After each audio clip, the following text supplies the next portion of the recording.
Hello everyone, this is Joel Davis with the United Medical Transportation Providers Group. Thank you so much for taking the time to watch this video. If you are doing any work or you anticipate doing any work for Medicaid brokers, I encourage you to watch the entire video. In this video, I'm specifically going to be talking about a letter from MTM. MTM is pretty much the nation's second largest Medicaid broker. They have a lot of issues, and if you've watched some of my other videos, I'm sure you've kind of picked up on the patterns of not just MTM, but Logisticare, who's the nation's largest and worst broker to deal with.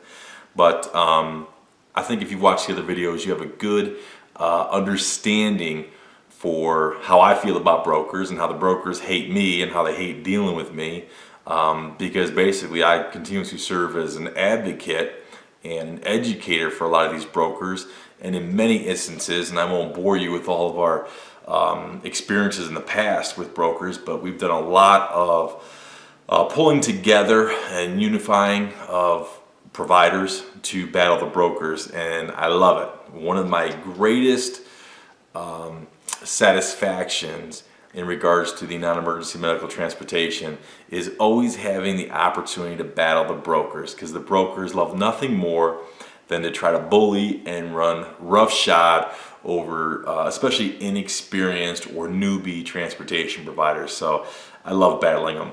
But this video is specifically in regards to MTM. Now, if you are in Michigan, then I'm sure you probably got this letter.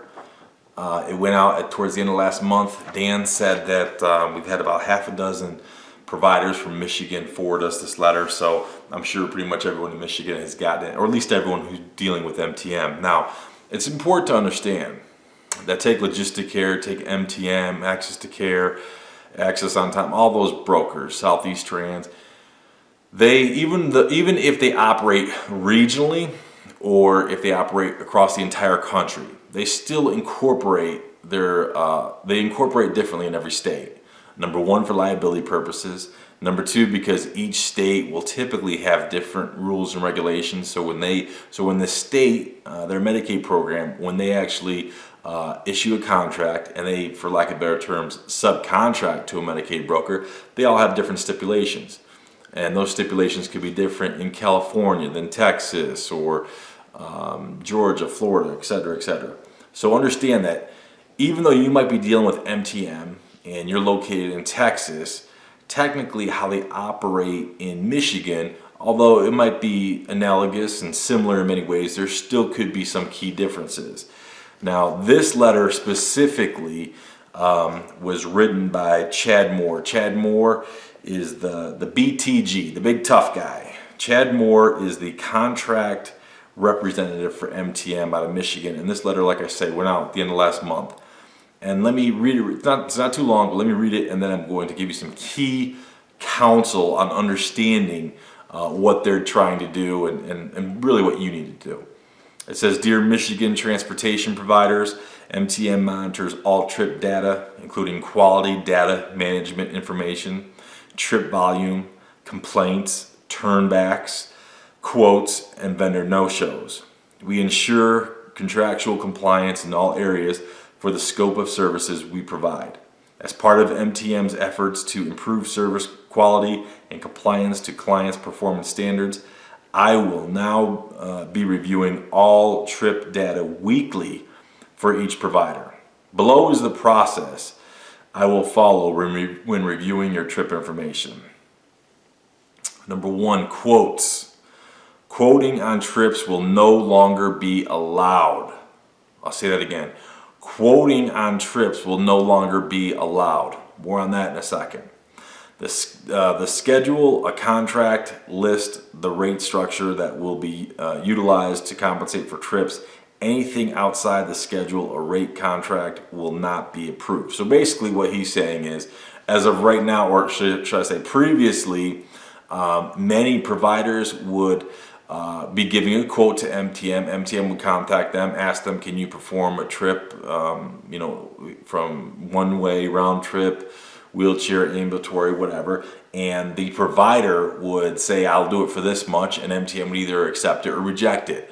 So what MTM is saying now, what Chad Moore, the BTG, is saying is no longer are they going to do that. They're going to set all the rates and they're going to force it down your throat, and you're either going to accept it or you're not. So no longer are they going to allow you, the entrepreneur, the business owner, the transportation provider, to give MTM your rates, and then they in turn can accept it or reject it. So no longer. They're going to cram everything down your throat, and whatever rates they decide, that's what they're going to give you, supposedly. Number 2, vendor no-shows. Each vendor no-show received will be followed up with a phone call. At that time, I will educate you. At that time, Chad Moore, the BTG, will educate you, because you need to be educated, on utilizing the PTM and ETD to no-show trips for members who are not ready. The help desk is available for your use when you have issues with members. Now, let me tell you real quick, and I think I've mentioned this in previous videos. For those of you who are so dramatically dependent on brokers and you intertwine your business, especially when it comes to their dispatching software systems, when you become so intertwined with their dispatching software systems, their scheduling and receiving software systems, you intertwine your entire business model based around that. When they lose that contract, and they all lose the contract, they all get underbid at some point in time, they all lose the contract. They may renew the contract for another 2 years, but eventually they're going to lose it to another Medicaid broker. But when they lose that contract, your entire business model has just collapsed, because you have been so intertwined with their service that when they're gone, so is their dispatching service, so is all of the technologies that you are dependent upon right now. So that's why I always encourage people that if you are using something like our dispatching software system, DME, or anything else, continue to use that. Do not make yourself dependent upon a Medicaid broker software system. Even though Chad, the BTG, needs to educate you, because you need to be educated. Number 3, provider complaints. A monthly complaint report will be viewed for each provider. A follow-up phone call will be made if there are more than 5 complaints in 1 month.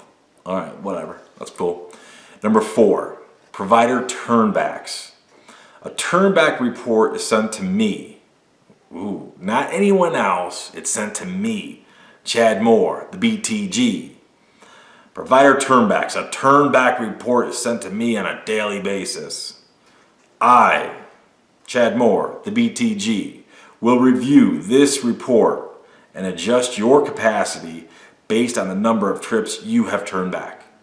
Now, mind you, turnbacks are they offer you a trip and you don't accept it. More on that in a second. If a provider has a high number of turnbacks, sublocations will be reviewed and removed in order to decrease the number. So, those are the 4 key tenets of this letter, and there's a little bit more I'll read in a second, but understand what's going on here. First and foremost, no longer can you, the business owner, set your own rates because, well, let's see, you're in business to make money. You have to turn a profit. A business that doesn't profit is not a business. It's a volunteer service that you're voluntarily paying. So if they're going to cram unprofitable rates down your throat and you're going to accept it, you're not going to be in business long. Number 2, you may have a great relationship with your employees and your staff. Well, guess what? You ain't going to be able to sustain them and pay for them or help anybody else out in any capacity if you are not making, not just generating, but making money. If you're not making money. So you need to ensure that you have profitable trips all the time, whether it's Medicaid, private pay, contracted work, anything other, who cares, whatever it is, it needs to be profitable. So MTM is going to cram rates down your throat. And then they're saying if you turn back those rates, then, and because remember, Chad, the BTG, is going to be reviewing your turnback. So if you turn down too many of the trips because they're not profitable, then you might be terminated from their program. Again, the moral of this story goes back to never ever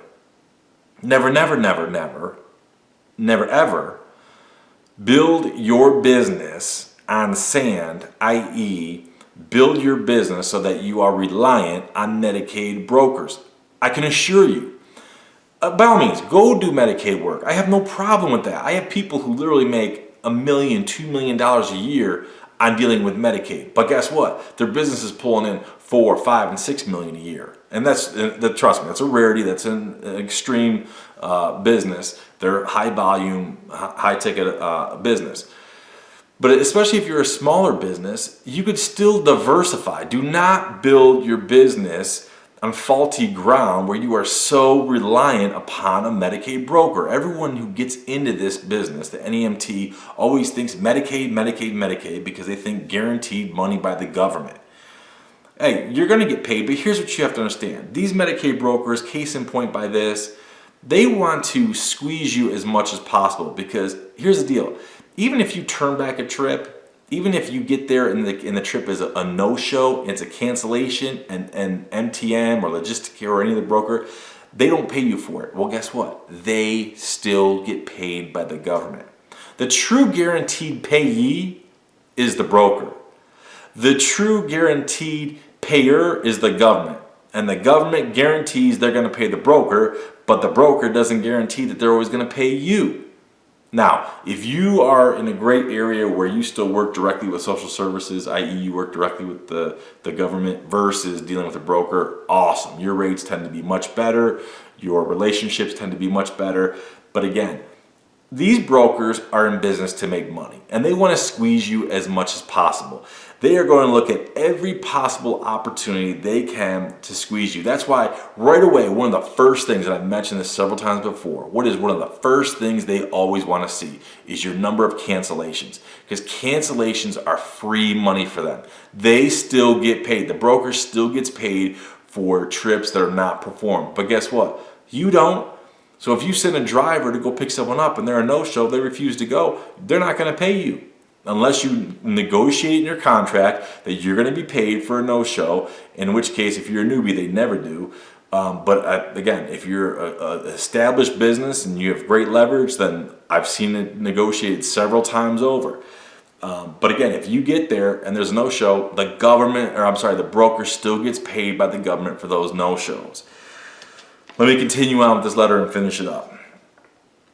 As a transportation provider participating in MTM's network, you are required to meet certain expectations. If your numbers are high in any of the above areas for more than 2 months with no improvement, this is the best part. This is the absolute best part.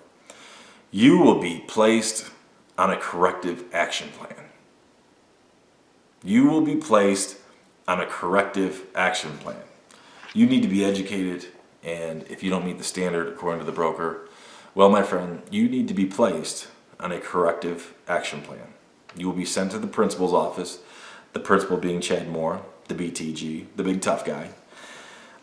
If the terms of the corrective action plan are not met, termination will follow. Now listen, I'm sure if you're watching this video, if you've studied my material, or if you plan to study my material or work with me, I'm sure you are a very well-intentioned person. You want to be successful. You're caring and compassionate. You're going to care for your customers. I did, you did, we all are. I mean, we're not fools here. We're all compassionate. We want to help our employees. We want to help our patients. So you're not going to intentionally not transport someone or not intentionally not show up. So to say that you all of a sudden you are warranting corrective action is a slap in the face. You're not a child. You're in business to make money. But the entire tone of this letter from Chad Moore, again, let me reiterate. This is coming from Chad Moore, the BTG in Michigan. Now, he probably has no other interaction in any other state, despite the fact that MTM operates in something like 33 states.